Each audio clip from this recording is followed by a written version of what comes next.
Ano nangyari dito? Kasi po, pumasok lang ako kanina sa loob. Iniwan ko naman kay Nicole yung alaga ako. Kumuha kasi ako ng gatas sa loob. Tapos pagbalik ko po dito, lumulutang na yung alaga ako.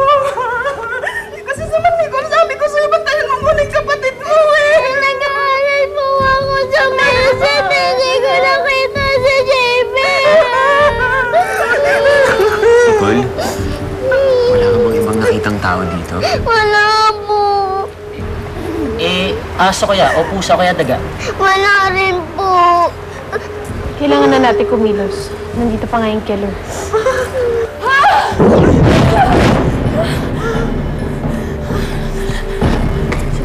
Chiclet. Dali.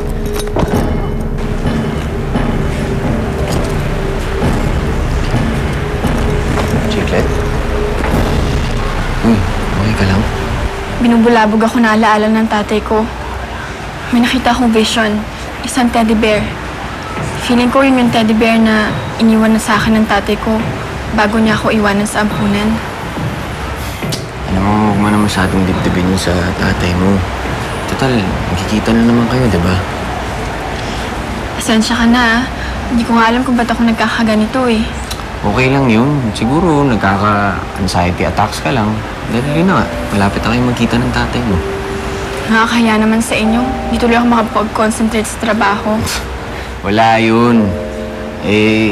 Lahat naman tayong mga tao, di ba? Dumadaan tayo sa mga ganyang pagsubok sa buhay. Parang naiiyak-iyak ka pa. Nababawasan tuloy yung ganda mo.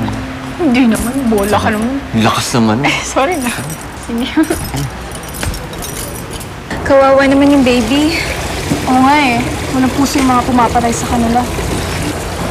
Alam mo, kung sino man yung pumapatay dyan, magaling siya magtakot. Pakiramdam ko kaluluwa yung killer eh. Kasi wala nakakakita sa kanya. Sir, hindi naman kaya kaluluwayan ng aso, pusa, kaya daga.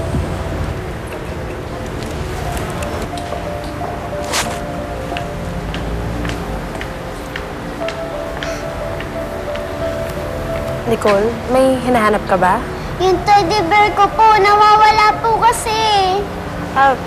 Saan mo naiwan? Doon po, sa tabi lang po ng pool kanina. Tapos po biglang nawala. Baka po kinuha ng mga kalaro ko.